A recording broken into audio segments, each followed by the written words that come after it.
I was watering my tomatoes when my daughter Sarah walked through my back gate like she owned the place. "Pack your things, Grandma Ruth. We found you a nice little room at Sunset Manor." Her words hit me like cold water. I kept watering, watching the drops fall on my plants. "I'll tell you everything. First, let me thank you for watching Granny's Voice. Please subscribe and tell us where you're watching from in the comments. We might give you a shout out in our next video." Today's special shout out goes to Derine Davis, from Florida, USA. Thank you for being part of our family. Now, let me tell you everything. My hands stayed steady even though my heart was racing. Sarah stood there in her fancy dress, tapping her foot like I was keeping her from something important. Behind her came Tommy, her husband, smoking a cigarette and looking around my yard like he was counting money. "The papers are already signed, Ruth. We start moving your stuff tomorrow." He flicked his cigarette into my flower bed. I turned off the water slowly and looked at them both. "So you two decided my future without asking me first?" Sarah's voice got shaky. "We talked about this with the social worker. You need help now. This house is too big for someone your age. Too big. I built this garden with my own hands. I painted every wall in this house. My husband Frank's workshop still smells like the wood he carved for our kitchen table. And they thought they could just erase 40 years because it made their lives easier." I let the quiet stretch until even Tommy stopped looking so sure of himself. "No gambling man," I said, staring right at Tommy, "will ever get his hands on what Frank and I built." His smile went away real quick. Sarah got loud then. "This isn't about Tommy's mistakes. This is about keeping you safe." Safe. I wanted to laugh. Safe from what? Living in the home I loved. Cooking my own meals. Talking to my neighbors over the fence. "I see," I said quietly. "You think you're helping me. But really, you're helping yourselves out of the hole Tommy dug." Tommy's face got red. "Watch how you talk to us, old woman. We're doing you a favor." "A favor?" I whispered. "Like the favor you did the casino last week." Sarah gasped, but Tommy stepped closer to me. "You don't know what you're talking about." "I know exactly what I'm talking about," I said calmly. "I know about the second mortgage you took out on your house. I know about the credit cards you maxed out. I know about the loan sharks calling your phone." Tommy's mouth fell open. Sarah grabbed his arm like she was trying to stop him from saying something stupid. But I wasn't done. "You forget who raised the daughter you married, Tommy." He was mad now, really mad. "You're being mean and ungrateful. We've done everything for you since Frank died." Ungrateful. That word made my stomach turn. "You've done nothing," I said. "You calculated. You planned. You assumed I was weak." I stood up from my garden chair, my back straight and strong. "You forgot who you're dealing with." I saw Sarah pull on Tommy's arm, trying to make him stop talking. But it was too late. I had already seen through their lies. "I built this life long before you showed up, Tommy. And I won't let you destroy it because you can't stop throwing money away." The birds in my apple tree kept singing while we all stood there. Nobody moved. Then Tommy hissed, "You'll be sorry you said no to us." I smiled a small, cold smile. "We'll see about that." Just last week I was here in this same garden, picking strawberries for my neighbor's little girl. The sun was warm on my back and I was humming while I worked. The strawberries were perfect this year, red and sweet. Frank always said our soil was magic because we loved it so much. 40 years of caring for this little piece of earth together. Now it was just me, but I still found joy here every morning. I remember singing to my plants like Frank used to do. He said music helped them grow better. The weight of the basket in my hands, the smell of fresh dirt. It was my peaceful world. If I had known what Sarah and Tommy were planning that very same week, I might have held those strawberries a little tighter. But that morning I felt safe. I believed my family loved me enough to keep me safe. I sat on my porch swing, eating a strawberry and looking at my house. My house, yellow paint with white trim, every board chosen carefully. Frank had worked extra hours for months to buy the good wood. We had raised Sarah here when she was tiny. I used to think Sarah loved this place as much as I did. When she was small, she would help me plant seeds and water the flowers. She would sit with me on this very swing, asking me to tell her stories about the birds and the bugs. But people change. Or maybe they just become who they really are. Sarah visited less and less after she married Tommy.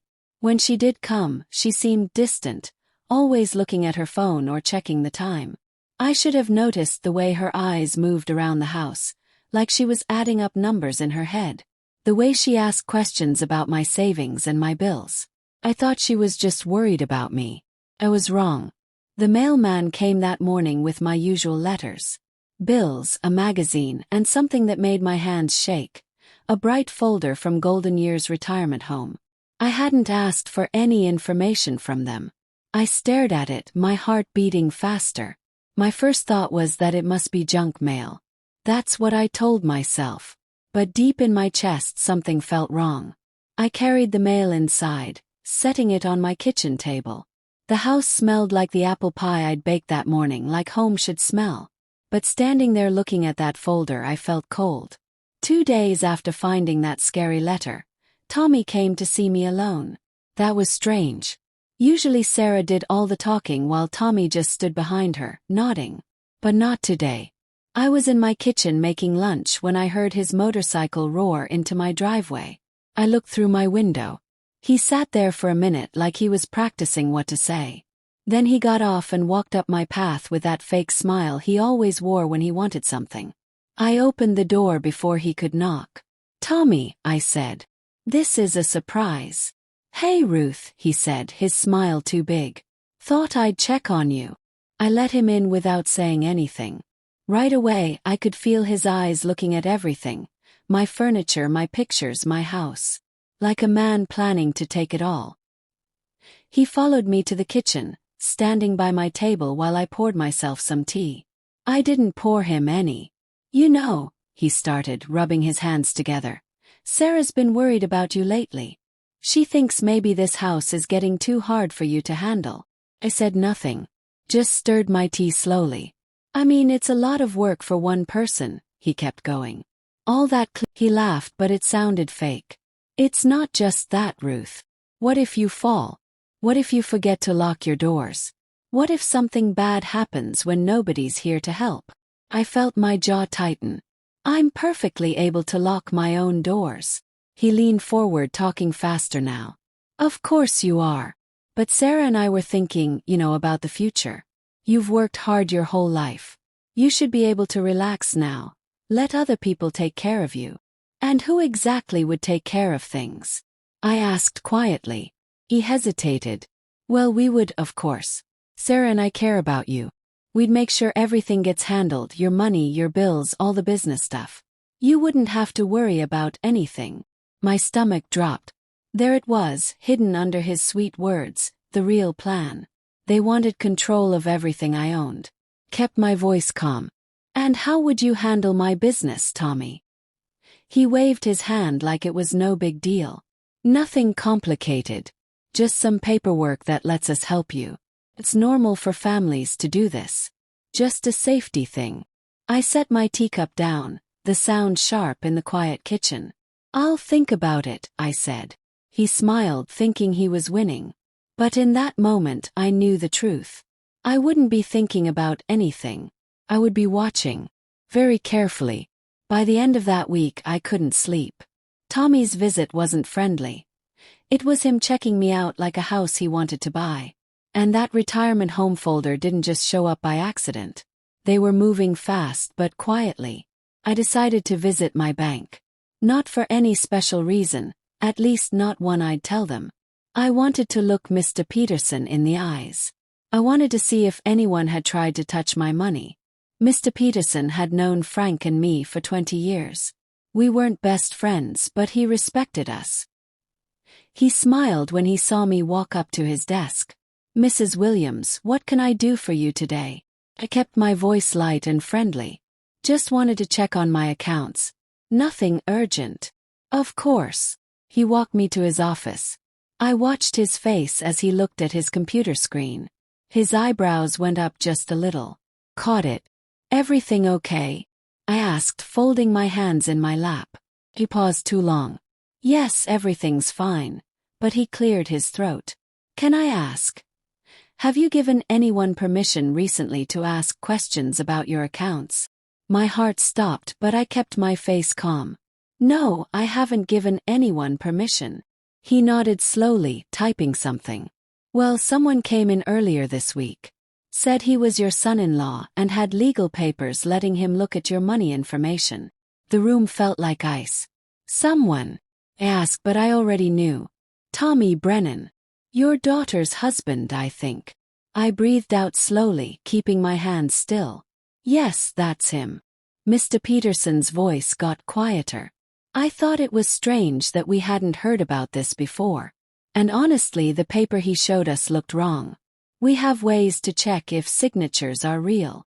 He pulled a copy from his desk and showed it to me. I looked at the paper. My name was written at the bottom, but it looked nothing like how I really write. It was shaky and weird, like a child trying to copy grown-up writing. Anyone who knew me would laugh at it. But Tommy was counting on nobody looking too close. I'm very glad you were careful, Mr. Peterson. My voice stayed steady, but inside I felt angry and scared. I called our security people right away, he said. For now, only you can touch your accounts. But I thought you should know. I smiled, but not because I was happy. Because now I understood what was happening. Thank you. You did exactly right. He looked worried. Do you want us to call the police? I shook my head. Not yet. But please write down every time someone tries to get into my accounts.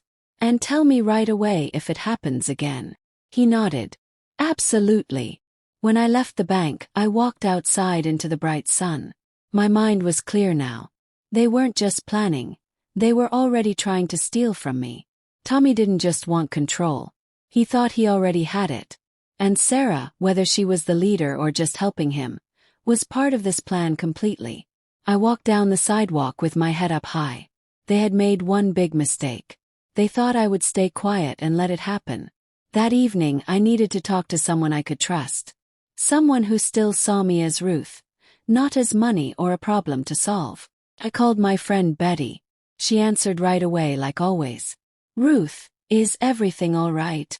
Her voice was warm and kind, and I realized how tight my chest had been all day. Could we meet for coffee? I asked, trying to keep my voice normal. Of course, dear. The little place on Main Street. The coffee shop was the same as always. Small, quiet, not too crowded. Betty was already sitting in our favorite spot by the big window. She stood up and hugged me tight without saying a word. The hug almost made me cry right there. I sat down across from her. We ordered coffee and pie, and only after the waitress left did Betty reach over and take my hands. Tell me what's wrong. I took a deep breath and let the words out. Sarah and Tommy are trying to steal my house. Her eyes got sharp right away, but she didn't gasp or get upset. She just listened. That's why I came to her. They made fake papers, I continued, my voice steady but my hands getting tighter. Tommy tried to get into my bank accounts this week. Betty's mouth pressed into a thin line. The nerve of them, she whispered. He nodded. 40 years Frank and I put into that house. And now they think they can push me into some old folks' home and sell everything I own. Betty squeezed my hands tighter. Ruth, you need a lawyer right now. I've been thinking about that, I said. I didn't want to do anything while I was too upset. But after today, I stopped swallowing hard. After today, I see this for what it is. This isn't Sarah being worried about me. This is stealing. Betty sat back, nodding. You need someone tough. Someone who protects people. She looked around, then lowered her voice. Call Jennifer Martinez. Jennifer Martinez. I repeated. Family lawyer. Remember when my nephew tried to take my sister's farm after her accident? Jennifer handled it. She locked everything down tight. I tucked the name away like a secret weapon. Betty leaned closer again.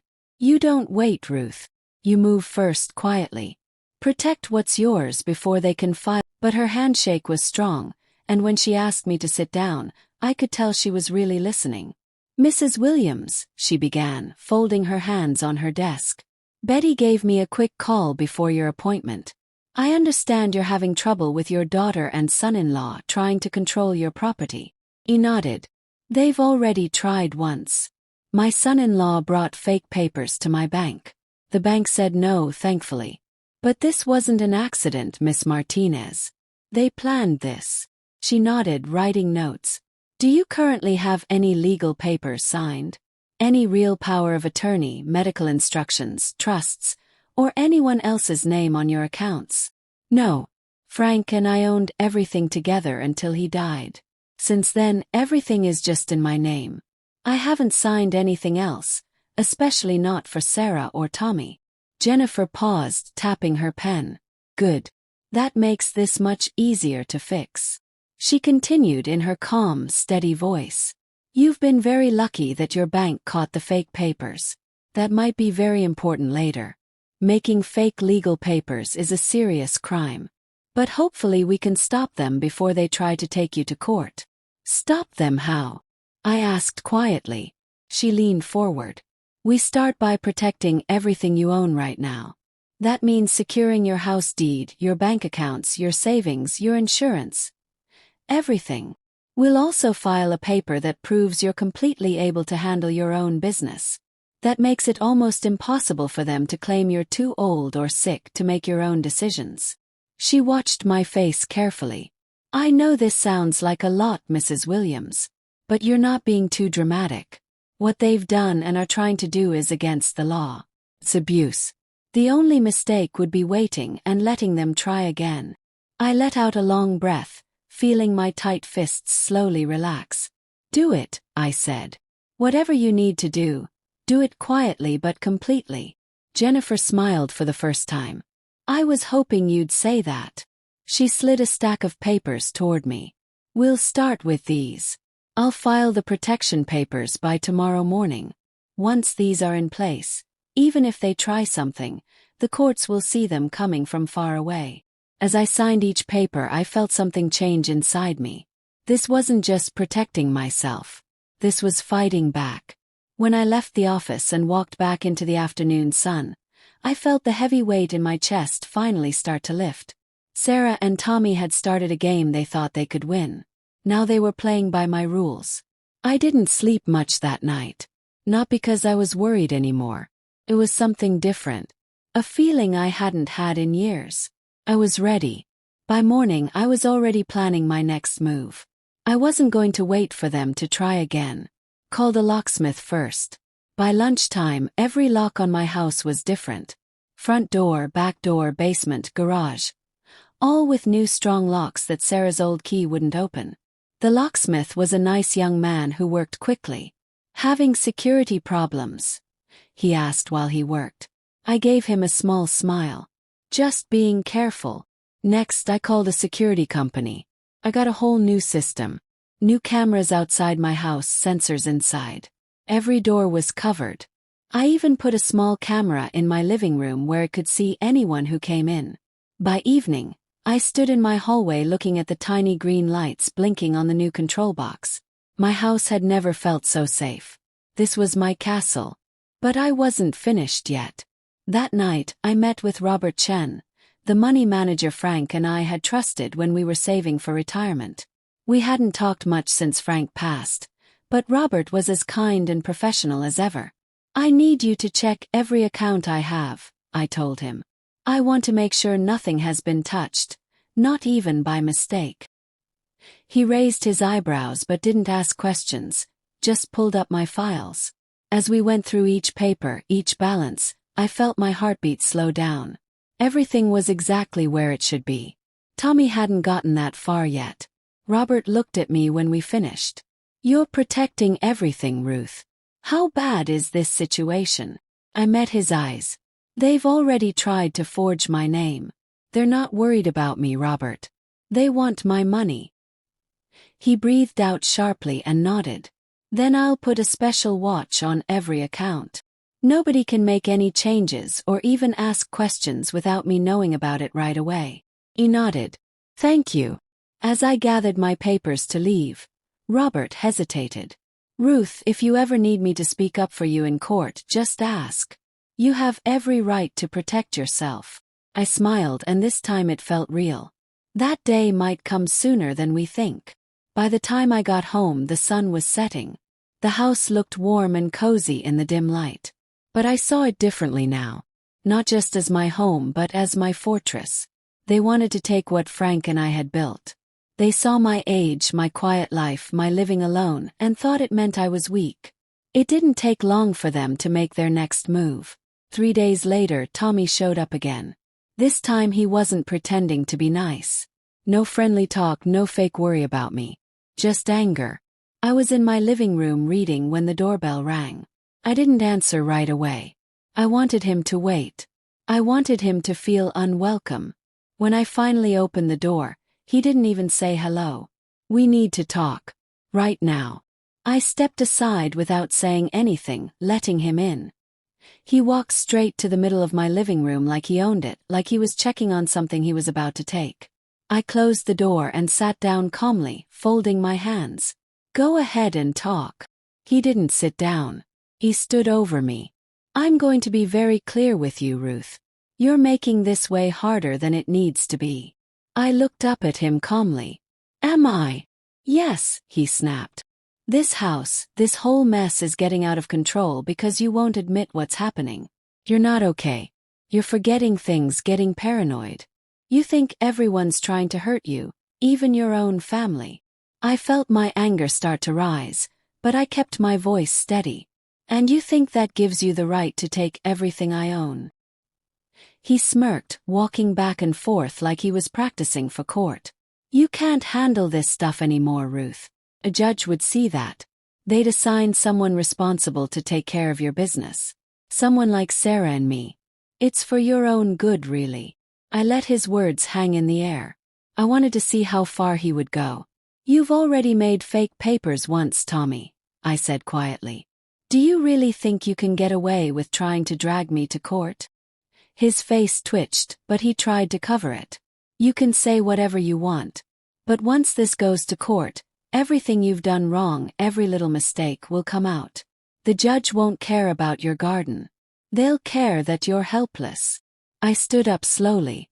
The hidden camera in the corner blinked quietly, recording every word. You've made a mistake. I looked right into his eyes. No gambling addict will ever touch what Frank and I built. Not now. Not ever.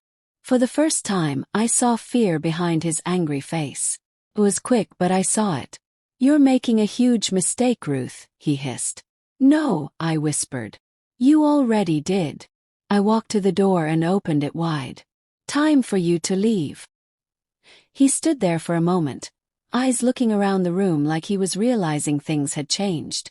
Then he stormed out, slamming the door. The quiet that came after was sharp, but I wasn't shaken.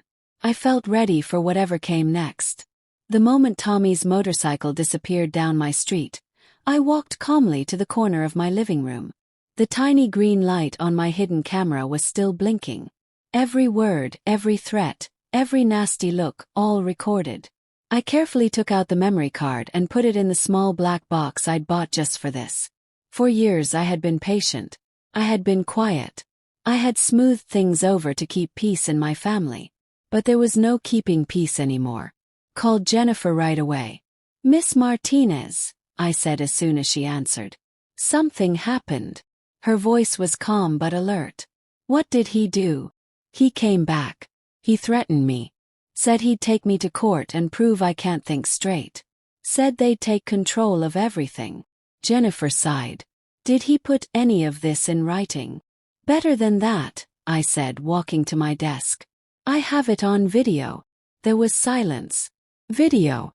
I smiled to myself. The whole conversation. Sound and picture clear as day. No tricks, no editing, just him talking. I heard the change in Jennifer's voice. Respect. That's excellent, Ruth. That's very, very good. I put the black box in my small safe behind my bookshelf. You'll have a copy tomorrow morning. Once we show that video to the right people, they won't have a leg to stand on, Jennifer told me. If they try to take you to court, we'll stop them before they get started. And if they keep trying, we can have Tommy arrested for harassment and making fake papers. I sat down slowly, feeling the tight knot in my chest loosen more. Good. Jennifer paused. Ruth, you're handling this perfectly. Quiet, smart, careful. That's exactly how we stay in control. Being quiet doesn't mean being weak, I said softly. Exactly right. We hung up. I sat there longer, looking at the pictures on my shelf. Frank smiling. Sarah as a little girl on his shoulders. All those summers, holidays, quiet evenings on the porch. I had raised Sarah in this house. I had given her everything a mother could give. But somewhere, she had stopped seeing me as a person. I had become something to win, something to move, something to get rid of. And even though that hurt, tonight I wasn't sad. I was getting ready. The storm was coming, but this time I was the one with the umbrella. The next week, things got even stranger.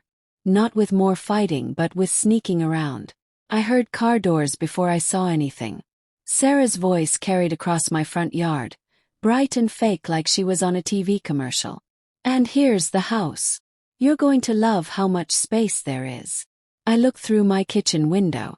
Sarah got out first, followed by a man in an expensive suit, probably around 40, with a briefcase. A real estate agent.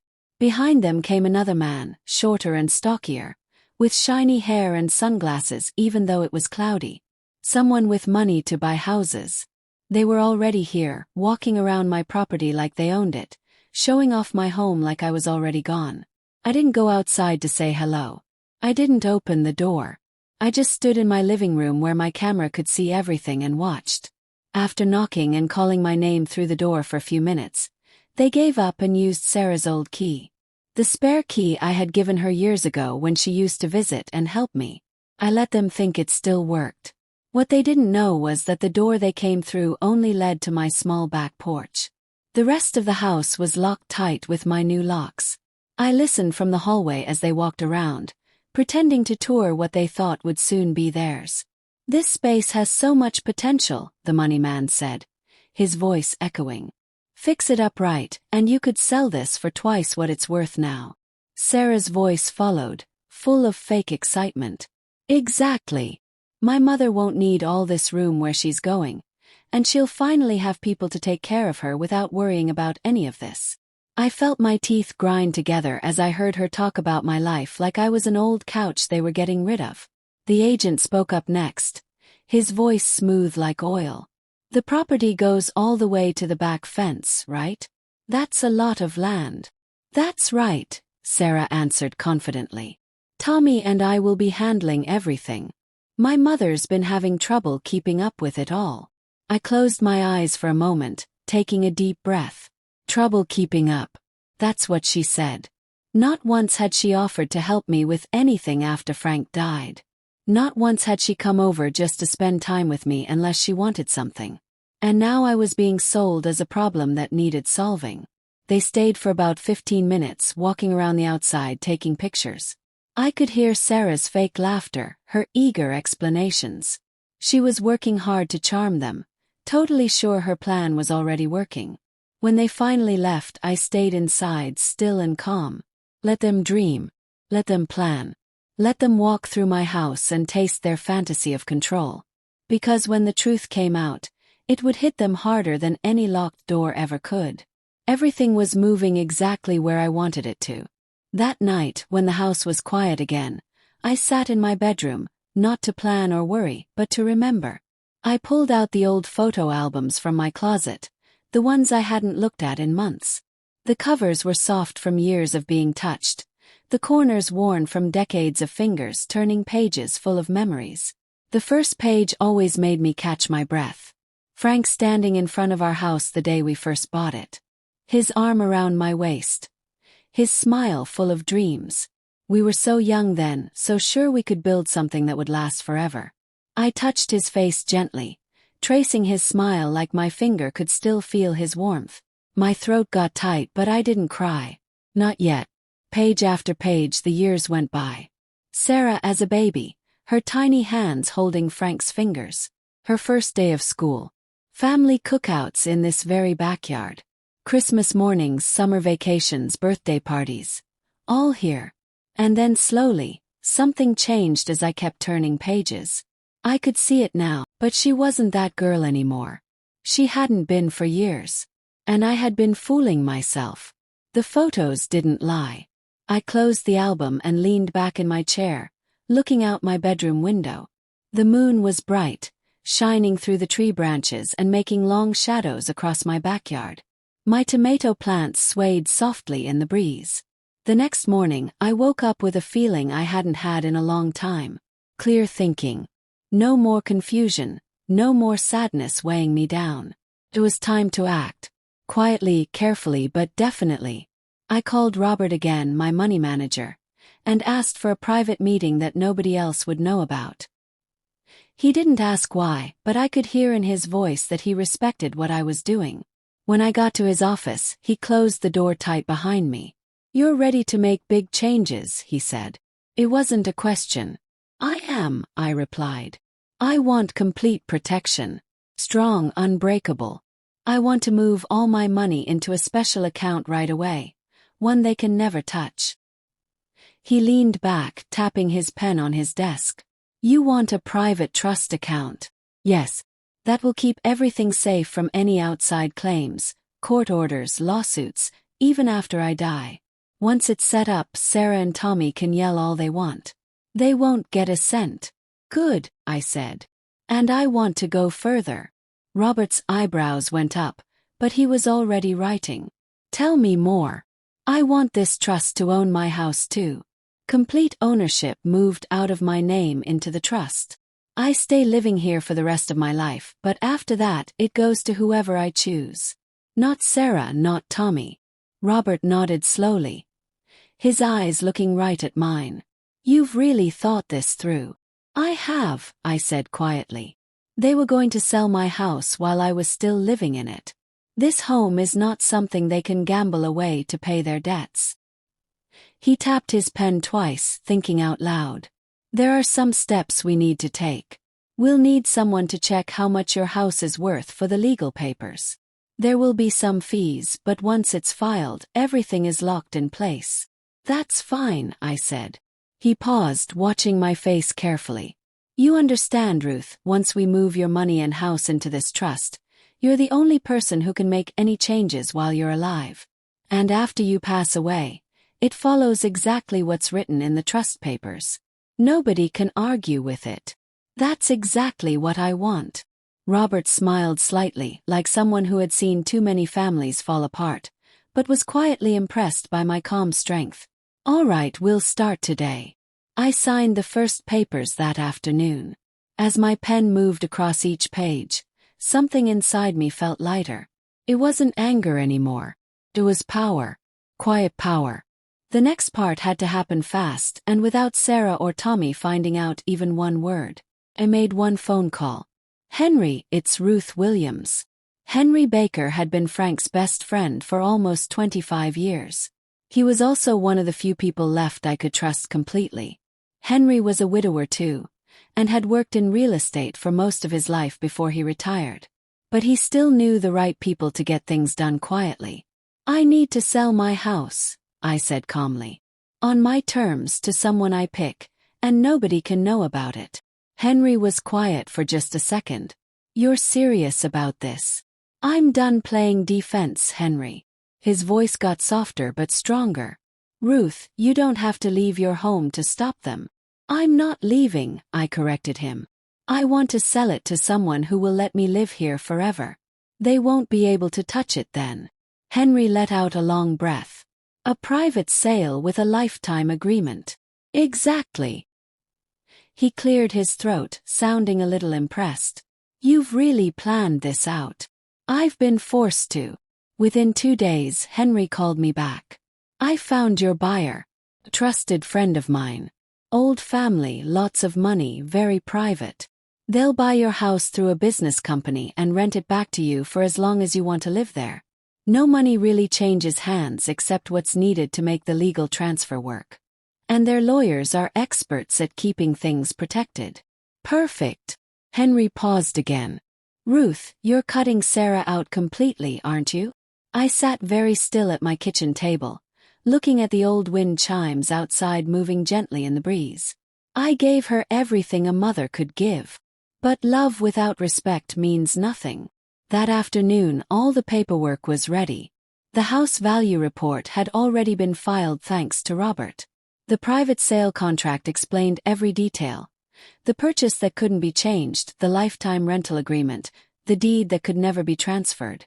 The next morning I signed everything in Henry's office. The buyer signed too. A quiet middle-aged woman with kind eyes and a gentle nod. She understood what I was doing and why. There were no questions, just clean signatures filed immediately with the county. By lunchtime the house was no longer legally mine. But in reality it was more protected than it had ever been. I sat alone on my back porch afterward, tea warming my hands, watching my tomato plants grow in the sun. The house looked exactly the same as always, but now it was completely safe from their reach. I didn't feel like celebrating. Not yet. But I felt steady and strong. They would come soon with their plans and their assumptions, and they would find out the world had quietly changed around them. They arrived early, earlier than I thought they would, like they couldn't wait to watch me give up. I heard the big trucks before I saw them. 2 large moving trucks rumbling up my driveway, followed by Tommy's loud motorcycle and Sarah's clean car. The group of scavengers had come. I stayed sitting on my front porch, calm, my tea cooling on the little table next to me. I wanted them to see me waiting, ready. Sarah got out first, all business, holding papers in her hand, her face set with determination. Tommy came behind her, wearing his sunglasses even though the morning was still gray and cloudy. Then came the movers, already taking out boxes and dollies like the job was already done. Sarah walked up my front steps quickly, putting on a fake smile. "Mom, you weren't answering your phone." "I know," I said quietly. Tommy stayed back, arms folded across. "It belongs to a private trust owned by a business company. I remain a legal renter for the rest of my life." Sarah's face went white. She flipped through the pages frantically, her hands starting to shake. No, you can't do this," she whispered, her voice breaking. We had everything planned." "You had a plan," I corrected her. "You never had permission." Tommy stepped forward, his voice getting hard. "This is cheating. You're not mentally able to make these decisions." I smiled coldly. "You'll have a very hard time proving that, especially after your little show last week." His eyes got narrow. "What show?" I took a small step closer, making my voice lower. "The one you so kindly gave on camera. Every threat, every nasty word, every attempt to scare me into signing over my house." His jaw got tight. His hands made fists. "You tricked me." "No," I said softly. "You showed me who you really are." The movers stood frozen by their truck, not sure if they should keep working or run away. The tension in the air was thick enough to cut with a knife. Just then, another car pulled into my driveway.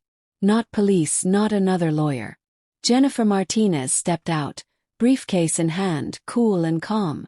Sarah's shoulders dropped when she saw her. Tommy's face turned red with anger. "You brought your lawyer here."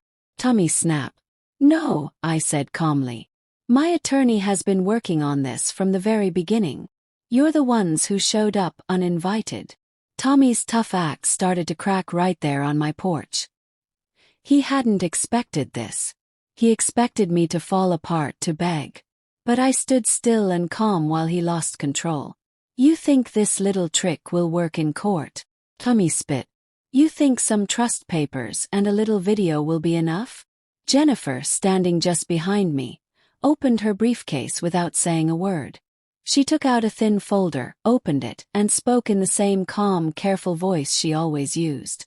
"Actually, Mr. Brennan, your attempt to steal Mrs. Williams' property through fake documents, trying to access her bank accounts without permission, and now threatening behavior are all well documented. In addition to the security video, we have copies of your forged papers from the bank. The legal case is already complete." Tommy's face turned deep red. "You've got nothing," Jennifer continued, not bothered at all.